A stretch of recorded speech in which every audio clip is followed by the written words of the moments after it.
Avez-vous déjà réfléchi à la manière dont vous feriez face à la perte de votre conjointe? La vie peut être imprévisible, et la perte d'un partenaire peut vous laisser un sentiment de vide et d'égarement. Mais que se passerait s'il existait des secrets non seulement pour survivre, mais aussi pour s'épanouir après une telle perte? Rejoignez-nous pour découvrir les récits inspirants de 3 personnes qui ont surmonté ce difficile parcours et partagent les leçons les plus importantes qu'elles ont apprises. Découvrez comment vous pouvez retrouver l'espoir et l'indépendance et le bonheur, même après la perte la plus déchirante. La vie est imprévisible, vous ne savez jamais jusqu'où la personne que vous aimez peut vous accompagner.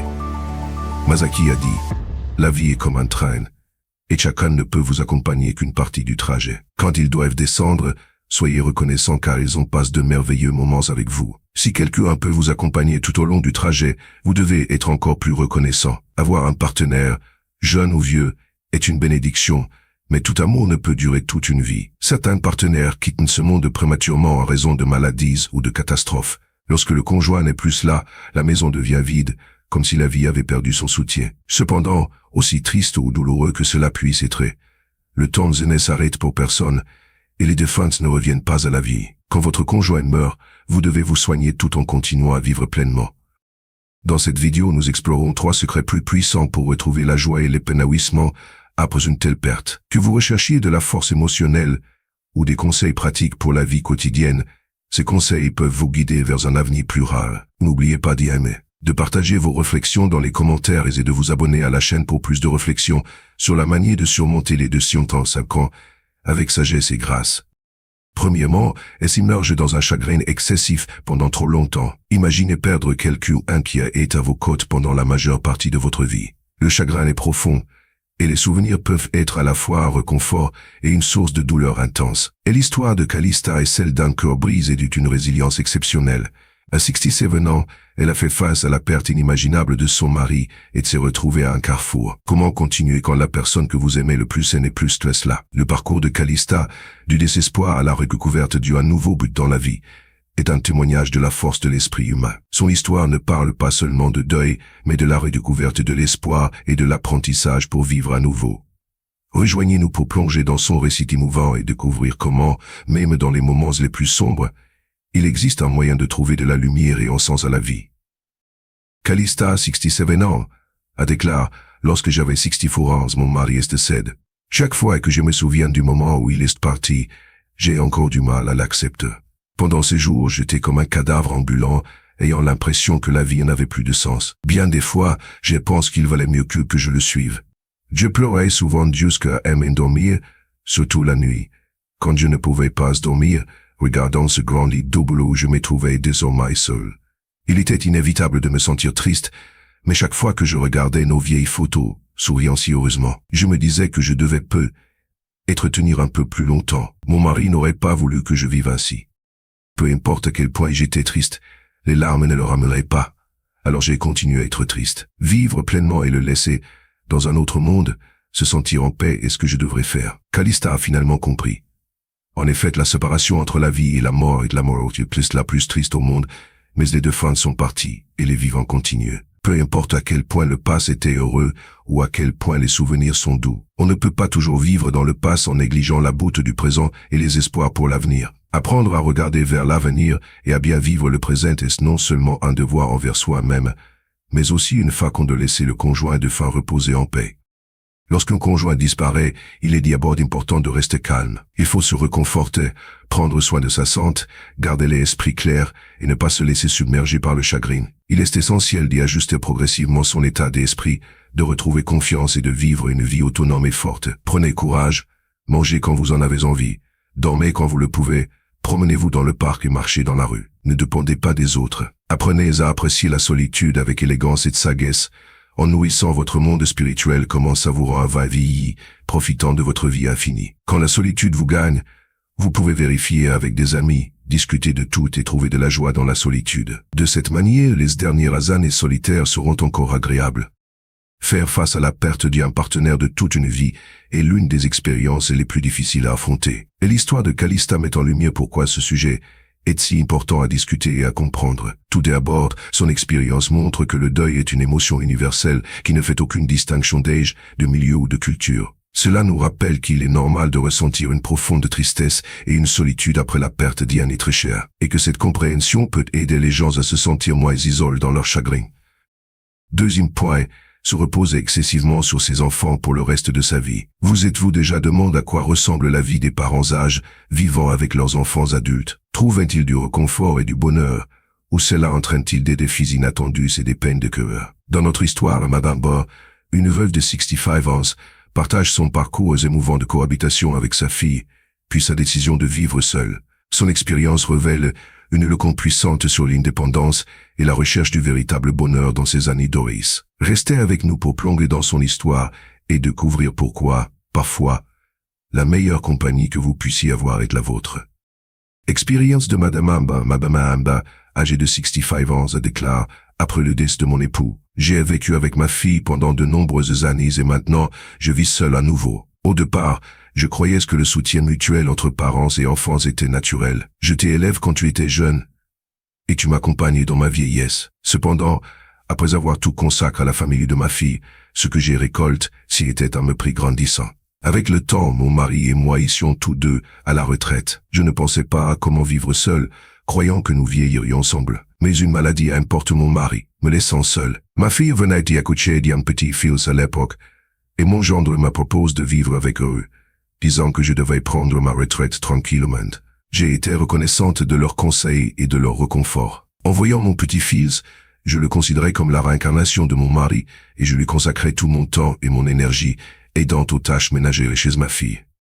Au début, ma fille et mon gendre me donnaient de l'argent chaque mois pour les frais de subsistance, mais ensuite ils ont arrêté car j'avais ma pension. Alors que mon petit-fils grandissait, ma pension ne suffisait plus pour subvenir aux besoins de la famille de 4 personnes.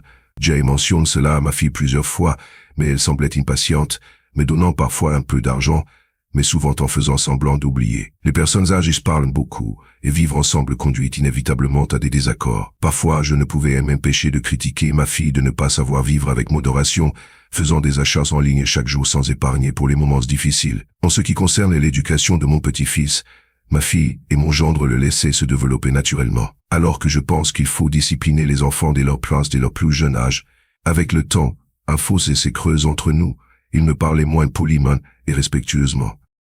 Et réfléchissant à mes années passées chez ma fille, j'ai choisi de vivre seul à nouveau. Quand j'ai proposé de retourner chez moi, ils ont dit qu'ils allaient me manquer, mais étaient visiblement heureux et soulagés. Il semblait que ma présence était devenue un fardeau. Ils avaient besoin de mon aide quand mon petit-fils était jeune, mais maintenant ils pouvaient se débrouiller seuls. De retour chez moi au début, je me sentais seul et inactive, je n'étais plus occupé, la vie était simple, mais je me sentais vide et perdu sans soutien émotionnel.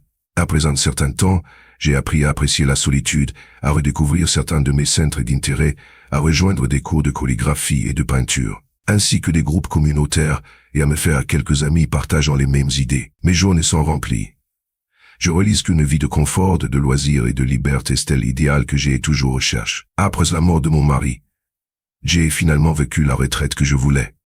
Et l'histoire de Madame Ambé est un puissant rappel de l'importance de l'indépendance et de l'autosuffisance dans nos années d'Oris. Avec l'augmentation de l'espérance de vie, de nombreuses personnes se retrouvent confrontées au défi de vivre seules après le décès d'un conjoint. Bien qu'il puisse sembler idéal de vivre avec ses enfants adultes, cet arrangement apporte souvent des difficultés inattendues. Et l'expérience de Madame Ambé met en évidence plusieurs raisons pour lesquelles il est crucial pour les personnes âgées de maintenir leur indépendance.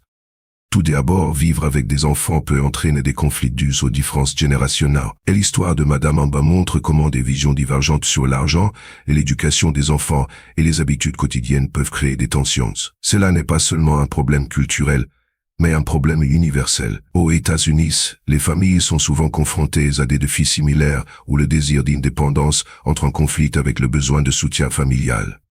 Deuxièmement, le sentiment d'y être un fardeau peut être émotionnellement éprouvant. Maman Amba s'est sentie dévalorisée et même ressentie après des années de dévouement à la famille de sa fille. Cette pression émotionnelle peut entraîner des sentiments d'inutilité et de dépression chez les parents âgés. Dans la culture américaine, où l'indépendance est hautement valorisée, l'idée d'être un fardeau peut être particulièrement difficile à supporter. Troisièmement, trouver l'épanouissement personnel est essentiel pour une retraite heureuse et en bonne santé. Maman Amba a fini par découvrir la joie dans sa solitude, en recouvrant des passe-temps et en se faisant de nouveaux amis. Cela met en lumière l'importance de poursuivre des intérêts personnels et de rester socialement actif, ce qui est un élément clé d'une retraite épanouie. De nombreux seniors aux États-Unis trouvent le bonheur dans les centres communautaires, les clubs et le bénévolat, qui offrent tous un sentiment de but et d'y appartenance. En conclusion, bien que vivre avec des enfants adultes puisse sembler être une solution pratique pour les parents âgés, l'histoire de Madame Ba montre que l'indépendance conduit souvent à un plus grand bonheur et à un épanouissement. Encourager les seniors à tracer leur propre chemin et à maintenir leur autonomie peut mener à une retraite plus satisfaisante et plus digne. C'est une leçon qui résonne profondément dans la culture américaine, où la poursuite du bonheur et de l'indépendance est une valeur fondamentale. Troisième point, se précipiter pour trouver un nouveau partenaire ou se remarier. Envisagez-vous de trouver un nouveau partenaire ou de vous remarier dans vos années avancées? Avant de faire ce pas, écoutez l'histoire de Madame Fong. À 62 ans, elle pensait avoir trouvé une nouvelle compagnie après le décès de son premier mari, mais elle a dû faire face à des défis inattendus et des peines de cœur. Son expérience est un avertissement pour tous ceux qui envisagent de se remarier dans leurs années dorées. Rejoignez-nous pour explorer les risques et réalités du remariage chez les personnes âgées à travers le parcours de Madame Fong. Vous y trouverez peut-être des leçons précieuses qui pourraient vous éviter de futurs regrets. Expérience de Madame Fong, âgée de 62 ans, a déclaré ayant vécu 2 mariages. Mon premier mari est décédé quand j'avais 53 ans. 3 ans plus tard, je me suis remarié. Mais j'ai divorcé en moins d'1 an. Penser à mon deuxième mariage me fait encore mal et me met en colère. Je veux partager mon expérience pour rappeler à ceux qui envisagent de se remarier après 50 ans. J'ai pris ma retraite en espérant voyager avec mon mari après sa retraite pour rattraper le temps perdu. Malheureusement, il est mort de maladie avant de pouvoir prendre sa retraite. Après son décès, j'ai été plongé dans un profond chagrin pendant longtemps. Mon fils, me voyant si déprimé, était inquiet et voulait que je vienne vivre avec lui. Mais je ne voulais pas lui causer de tracas. Ils étaient déjà assez occupés. Mon fils a ensuite voulu m'inscrire à un groupe de voyage pour seniors afin de me remonter le moral, mais je ne voulais pas le déranger. Alors je me suis inscrite à un cours de danse et de récitation de poésie moi-même. C'est là que j'ai rencontré mon second mari, M. Gol. Au début, nous n'étions que des connaissances. Un jour, je me suis foulé la cheville en descendant les escaliers. Dom Joel a immédiatement emmené à l'hôpital et s'est occupé de moi à la maison pendant ces quelques jours où je ne pouvais pas assister au cours. Il venait chez moi tous les jours pour m'aider. Peu à peu, nous nous sommes rapprochés. 2 mois plus tard, M. Gol m'a demandé en mariage, disant qu'il m'aimait et voulait vivre avec moi pour un soutien mutuel. J'ai été heureuse mais je n'ai pas accepté immédiatement, disant que j'en discuterais avec mon fils. Mon fils n'était pas opposé, mais a suggéré de rencontrer la famille de mes Gol pour voir comment ils étaient. M. Gol a accepté volontiers. Ce soir-là, les 2 familles ont dîné ensemble. Par la suite, mon fils m'a conseillé de bien observer et de ne pas me précipiter dans le mariage, mais je ne l'ai pas écouté, pensant que M. Gol était assez bien. Quelques jours plus tard, nous avons enregistré notre mariage et j'ai emménagé chez lui. Au début, tout se passait bien que je faisais toutes les tâches ménagères. Cela ne me dérangeait pas car je l'avais déjà fait avant. Les conflits commencent lorsque 3 vieux qui sont stramisés m'ont invité à voyager. J'ai accepté sans hésiter. Mais M. Gol n'était pas contente, disant que personne ne ferait les tâches ménagères si je partais. Je trouvais cela injuste. Est-ce que j'étais là pour faire le ménage? Ce jour-là, nous nous sommes disputés violemment. Il a dit des choses blessantes, insinuant que je ne servais à rien sans les tâches ménagères. Pour la première fois, j'ai doute du mariage. À mon retour du voyage, les choses se sont aggravées. Le fils de M. Gol a divorcé, laissant un petit-fils chez nous. Au début, je m'occupais de lui comme s'il était le mien.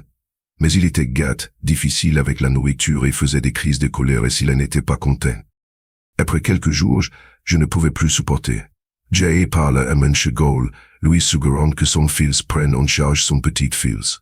M. Gol s'y est fermement opposé, disant « Tu n'es pas la mère de mon petit-fils, alors n'était en met le passe. Si tu ne peux pas t'en occuper, ne fais rien. » Je me sentais extrêmement lésé, comprenant enfin que se remarier à cet âge est difficile. Il est compliqué d'être accepté par la famille du nouveau partenaire. Après des mois à endurer cette situation, j'ai demandé le divorce car je ne pouvais plus vivre comme cas. Heureusement, le divorce se passe sans heurts. Avec le recul, je pense que vivre seul peut être solitaire, mais c'est mieux que de faire face à autant de problèmes.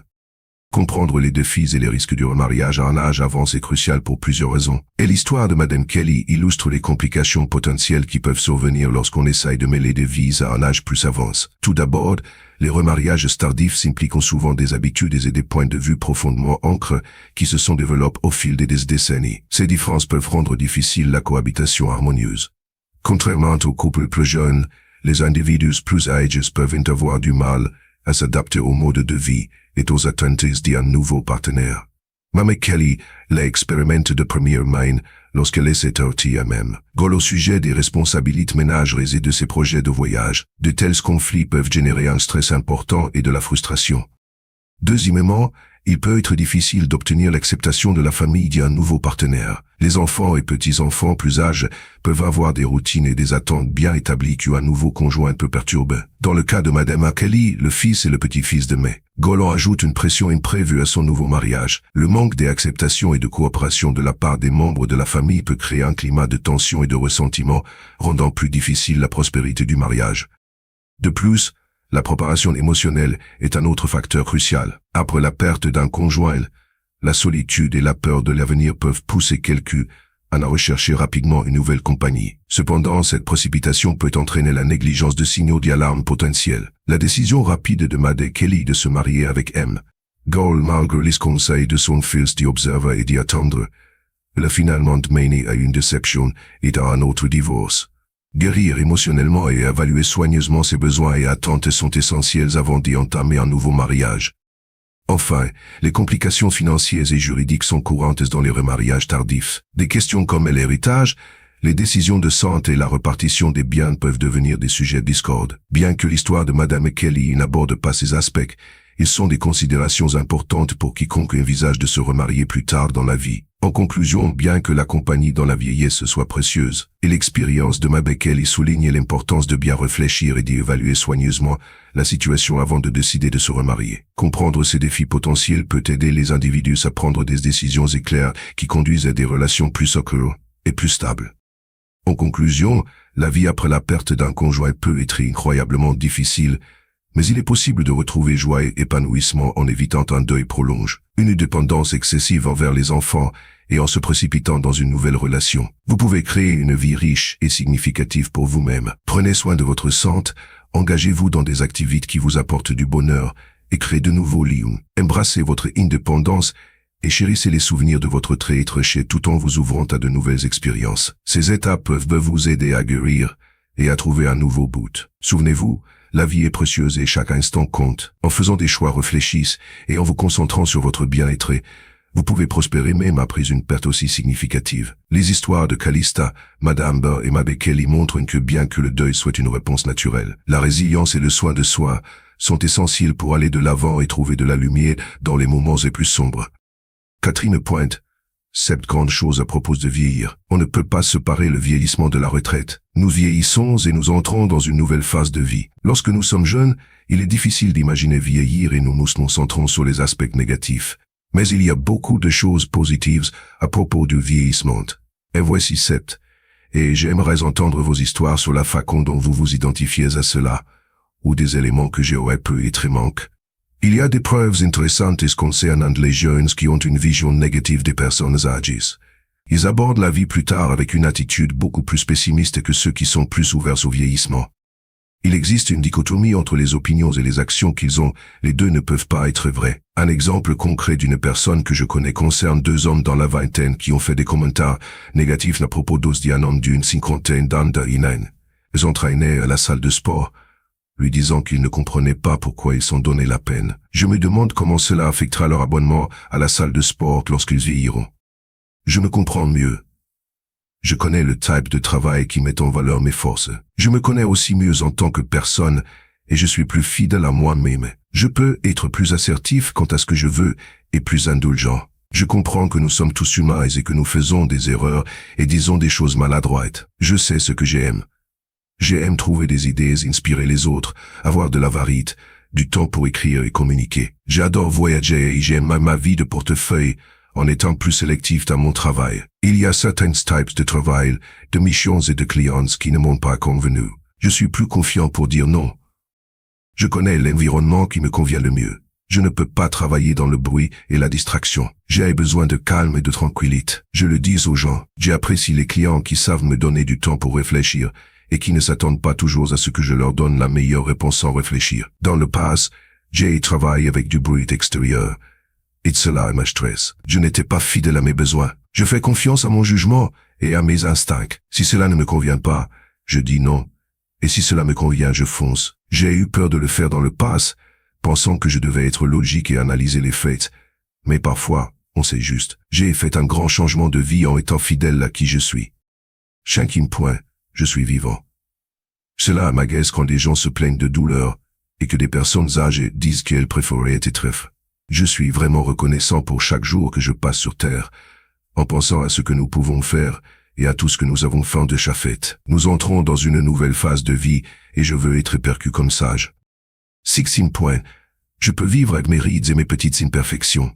Pourquoi nous comparons-nous à des personnes de plus de 20 ans plus jeunes comme ce que nous, ou à des célébrités qui ont tant d'argent à dépenser pour paraître chez nous? Toutes nos rides sont les marques d'une vie bien vécue. J'aime l'idée d'avoir l'air de mon âge et j'accepte d'avoir plus de 60 ans. Nos scores changent, et pour moi, il vaut mieux vivre et aimer la vie plutôt que de s'inquiéter constamment de ne plus rentrer dans une robe Titan, 38. Sagesse. On a déjà parlé, mais cela mérite son propre point. Nous avons tellement appris au fil des ans et nous pouvons encore en apprendre davantage. Nous avons des connaissances à partager, si elles sont souhaitées, et nous pouvons être plus réfléchis et indulgents envers ceux qui sont plus influencés par leurs émotions. Sixième point. Est-ce que 60 ans marque un nouveau départ ou le début d'un déclin?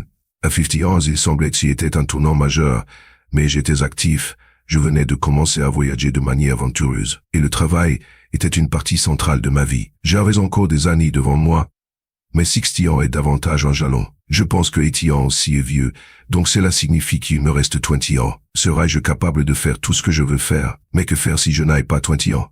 Et si ma santé se détériore et que je me trouve incapable de faire ce que je veux? J'ai des problèmes de genoux maintenant.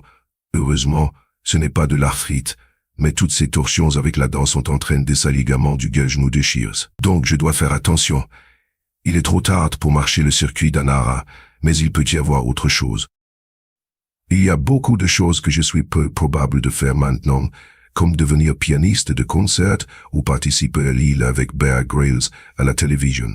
Eh bien, si j'étais intéressé, je pourrais prendre des cours de piano, et je pourrais probablement postuler pour l'émission télévisée.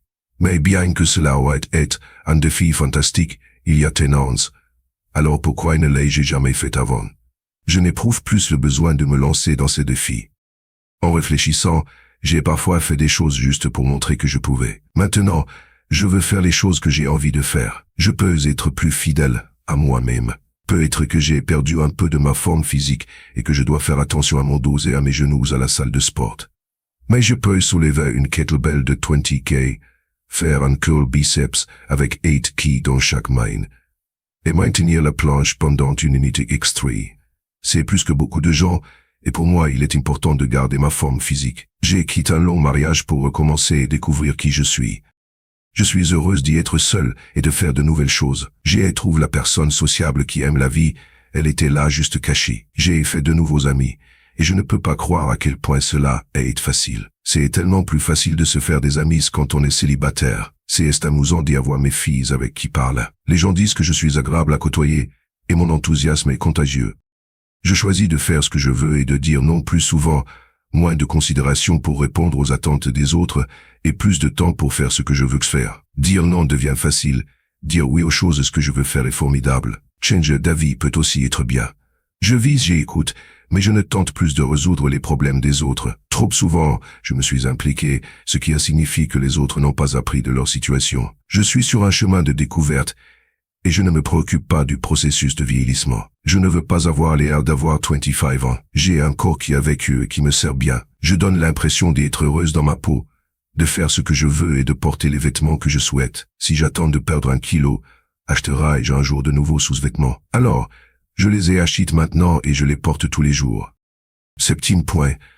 Je connais mon propre esprit. Cette étape de la vie, où nous considérons la retraite sous toutes ses formes, est un moment où nous pouvons abandonner les masques et être fidèles à qui nous sommes. Si nous ne le faisons pas, allons-nous continuer à essayer de nous intégrer, et si nous le faisons, À quel prix pour nous? Une des choses que j'ai appréciées en vieillissant est de réaliser que je connais mon propre esprit. La vie à venir est incertaine, et je ne supporterai plus les choses. Je laisse aussi beaucoup de choses derrière moi. Quand j'ai été plus jeune, je m'adaptais pour satisfaire mes patrons, me montrant comme la personne extravertie et proactive qui acceptait plus de travail, restait tard, mettait le travail en premier, tout cela à cause de ma focalisation sur ma carrière et de mon désir d'y avancer. Je pensais que si je ne retournais pas au travail dans les 3 mois, suivant la naissance d'un enfant, voir si je faisais du travail pendant mon congé maternité, ma carrière serait en danger. Si était en 1985.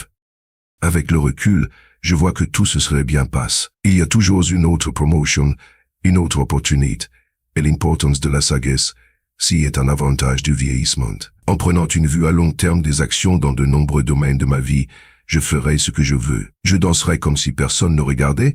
Nous savons qu'ils vérifient leur téléphone. J'irai à des événements seul si personne d'autre ne veut y aller. Je parlerai à des inconnus et leur poserai des questions. Je défendrai mes droits et me plaindrai, bien que de manière subtile et influente. Est-ce quelque chose que nous faisons tous? Nous atteignons tous un stade où nous n'en avons plus rien à faire. Nous nous en moquons tout simplement. Vous voulez m'inviter à un déjeuner, une fête, ou à faire du shopping. Si je veux y aller, j'y irai. Mais si j'ai vraiment besoin de temps seul et tranquille, je le prendrai. Quelque chose si est bien. Et je ne vais pas les culpabiliser.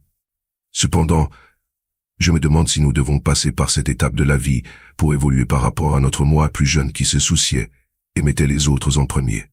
Pour moi, la période autour de mes 50 et 60 semble être une phase puissante de la vie, permettant d'être fidèle à soi-même, de porter ce que nous voulons et de défendre ce que nous croyons juste. Il est intéressant de noter que, dans le cadre de mes recherches doctorales, j'ai découvert que les personnes dans la 50aine et la 60aine, qui faisaient une campagne pour l'environnement, étaient souvent les mêmes individus qui faisaient une campagne pour le CND campagne pour nucléaire désarmement dans leur jeunesse.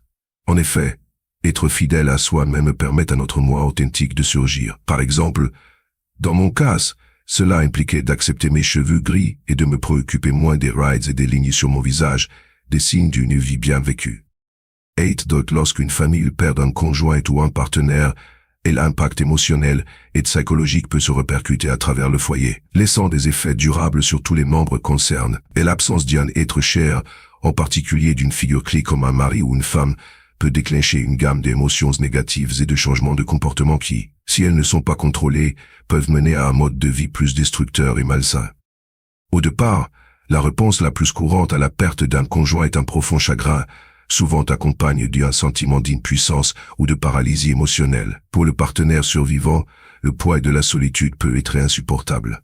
Ce fardeau émotionnel peut conduire à l'isolement, où le conjoint en deuil se retire de la famille, des amis et des activités sociales. Et l'isolement, à son tour, favorise les sentiments de dépression, alors que les individus ont du mal à trouver un but ou de la joie dans la vie quotidienne sans leur partenaire. La maison autrefois partagée avec un être cher devient un rappel douloureux de la perte, rendant encore plus difficile à l'avancer. Alors que cette pression émotionnelle s'accumule, le partenaire survivant ou même d'autres membres de la famille peuvent commencer à négliger leur santé physique. Le stress du chagrin conduit souvent à de mauvaises habitudes alimentaires, un manque d'exercice et même des perturbations du sommeil. Dans certains cas, les personnes en deuil se tournent vers des mécanismes d'adaptation malsains tels que la suralimentation, la consommation excessive d'alcool ou même l'abus de substances pour engourdir la douleur. Ces comportements nuisent non seulement à la santé physique, mais contribuent également à une détérioration mentale supplémentaire, enfermant la personne dans un cycle de négativité. De plus, des émotions négatives telles que la culpabilité et le regret peuvent peser lourdement sur l'esprit du conjoint survivant. Ils peuvent rejouer des moments de leur mariage, se demandant s'ils ont fait assez ou dit les bonnes choses avant le décès de leur partenaire. Cet auto-sabotage émotionnel conduit à un stress chronique, ce qui aggrave le bien-être mental et peut avoir des répercussions physiques, y compris des problèmes cardiaques, une hypertension ou une immunité affaiblie.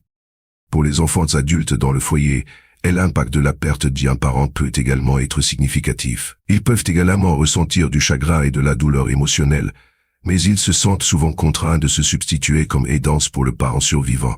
La pression de combler le vide peut conduire à des sentiments de ressentiment, de frustration et d'épuisement. Le changement dans la dynamique familiale peut créer des tensions et des conflits, particulièrement s'il y a des désaccords sur la manière de gérer les finances. Les soins ou les arrangements de vie pour le conjoint survivant. Le foyer peut devenir chargé émotionnellement, chaque membre de la famille faisant face à son chagrin de manière différente, parfois conflictuelle. Le stress financier est un autre facteur important qui peut aggraver les effets négatifs de la perte d'un conjoint. Souvent, un partenaire gère la majorité des affaires financières de la famille, et lorsque cette personne décède, le conjoint survivant peut se sentir accablé par la gestion des finances, des factures et de la planification successorale. Sans connaissance ou expérience dans ce domaine, le conjoint survivant peut prendre de mauvaises décisions financières, entraînant un stress et une anxiété supplémentaire, et l'insécurité financière peut obliger à des changements de mode de vie qui augmentent le fardeau émotionnel, tels que réduire la taille de la maison, vendre des objets précieux, ou même déménager. De plus, la perte d'un conjoint peut perturber les routines quotidiennes et la structure de la famille. Les routines fournissent un sentiment de stabilité et de normalité, et lorsqu'elles sont interrompues par la mort d'un être cher, cela peut entraîner un sentiment de chaos ou de perte de contrôle. Le conjoint survivant peut avoir du mal à établir de nouvelles routines, contribuant encore plus au sentiment de confusion et de tristesse. Les tâches quotidiennes qui semblaient autrefois simples, telles que cuisiner, nettoyer ou payer les factures, peuvent devenir des défis écrasants dans le sillage d'un profond chagrin. Un autre facteur contribuant au mode de vie négatif qui suit la mort d'un conjoint est la stigmatisation sociale autour du vieillissement et du veuvage. La société impose souvent des attentes irréalistes aux personnes âgées, impliquant qu'elles devraient passer à autre chose ou se remettre de leur perte dans un certain délai. Cette pression, pour paraître forte ou non, affecte peut pousser la personne en deuil à réprimer ses émotions, ce qui entraîne seulement une plus grande détresse émotionnelle à long terme. La peur du jugement ou de la pitié peut également les empêcher de chercher de l'aide, les isolant davantage des systèmes de soutien dont ils ont besoin. Sans un soutien émotionnel adéquat ou une thérapie, de nombreuses personnes se retrouvent enfoncées plus profondément dans le désespoir. Ce chagrin prolongé peut se transformer en dépression chronique ou en anxiété, rendant difficile pour la personne de profiter de la vie ou même de maintenir des relations saines avec les autres. Les amis et la famille, incertains de la manière d'aider, peuvent se distancer, laissant l'individu en deuil se sentir encore plus seul. Sans intervention, ce cercle négatif peut se poursuivre pendant des années, privant le conjoint survivant de l'opportunité de reconstruire sa vie et de retrouver le bonheur. Maintenant, voici les avantages du vieillissement. 1. Réduction de la peur de sec. Avec Elvo, nous devenons souvent plus résilients et moins effrayés par les risques ou les nouvelles expériences, ayant appris de nos expériences passées et pouvant gérer les revers avec plus de maturité. Toute notre créativité accrue. À mesure que nous vieillissons, notre connaissance accumulée et nos expériences de vie peuvent alimenter notre créativité, conduisant à de nouvelles idées et des solutions innovantes aux défis. 3. Intelligence émotionnelle améliorée. Avec le temps, nous pouvons développer une meilleure régulation émotionnelle et une plus grande empathie, menant à des relations plus saines et significatives avec les autres. 4. Connexions plus profondes avec la nature. En vieillissant, nous pouvons nous retrouver à chercher réconfort et connexion avec la nature, appréciant sa beauté et trouvant la paix dans les activités en plein air. 5. De moindre pression des pairs. Avec l'âge, les attentes sociétales et la pression des pairs peuvent devenir moins influentes, nous permettant de faire des choix plus en accord avec nos vécus. 6. De compétences accrues en résolution de problèmes. Avec l'âge, nous devenons plus aptes à analyser des situations complexes et à trouver des solutions pratiques grâce à la richesse de nos expériences. 7. De patience et tolérance accrue. En mûrissant, nous pouvons devenir plus patients et acceptants des différences des autres, favorisant une société plus harmonieuse et compréhensive. 8. De liberté par rapport aux normes sociales. En vieillissant, nous pouvons nous sentir moins liés aux normes et attentes sociales, nous permettant de vivre de manière plus authentique et fidèle à nous-mêmes. 9. De apprentissage tout au long de la vie. L'âge peut apporter une soif d'apprentissage continu, menant à une croissance personnelle et une stimulation intellectuelle à travers diverses opportunités éducatives. 0. Opportunité d'explorer de nouveaux passe-temps et centres d'intérêt. Vieillir offre le temps et l'opportunité de découvrir et de poursuivre de nouveaux passe-temps et passions qui n'étaient pas réalisables plus tôt dans la cible. 1. Competences accrues and resolution de problèmes. Avec l'âge, nous devenons plus aptes à analyser des situations complexes et à trouver des solutions pratiques grâce à la richesse de nos expériences. 1. Gratitude accrue. En vieillissant, nous pouvons développer un sens plus profond de la gratitude pour les bénédictions de la vie et les relations que nous avons, favorisant une attitude positive envers la vie. 1. Plus de temps libre pour la réflexion. Avec la retraite ou la réduction des engagements professionnels, nous pouvons consacrer plus de temps à la réflexion personnelle et à mieux nous comprendre. 14. Construction d'un héritage. En vieillissant, nous pouvons nous concentrer davantage sur l'impact positif que nous laissons aux générations futures, menant à des actions et des décisions qui contribuent à un monde meilleur. 15. Réduction du matérialisme. Avec l'âge, nous pouvons privilégier les expériences et les relations plutôt que les possessions matérielles, menant à une vie plus épanouissante et significative. 16. Capacité guide et de mentoriser les autres. Les personnes âgées peuvent servir de mentors et de modèles, en guidant les jeunes dans leur croissance personnelle et professionnelle. 17. Paix intérieure et contentement. À mesure que nous vieillissons, nous pouvons trouver une paix intérieure et un contentement qui proviennent d'une vie d'expériences et de croissance personnelle. 18. Intuition accrue. Avec l'âge, nous pouvons développer un sens plus fort de l'intuition, nous guidant dans la prise de décisions importantes et la navigation à travers les défis de la vie. 19. Perspective élargie sur l'histoire et les événements mondiaux.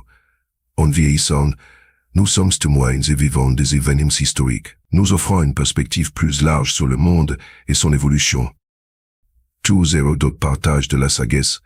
Les personnes âgées ont l'opportunité de partager leurs expériences de vie et leur sagesse avec les générations plus jeunes, laissant un impact positif sur la société. Aussi difficile que puisse être la perte d'un conjoint, il est important de se rappeler que la vie après la perte peut encore être pleine de croissance, de joie et de réalisation. En vous concentrant sur ces 3 secrètes clés, cultiver des connexions significatives, découvrir de nouvelles passions et prendre soin de votre santé émotionnelle et physique, vous pouvez créer une vie vibrante et épanouissante à nouveau. Il ne s'agit pas d'oublier votre passé, mais de saisir les opportunités qu'ils offrent encore à vous.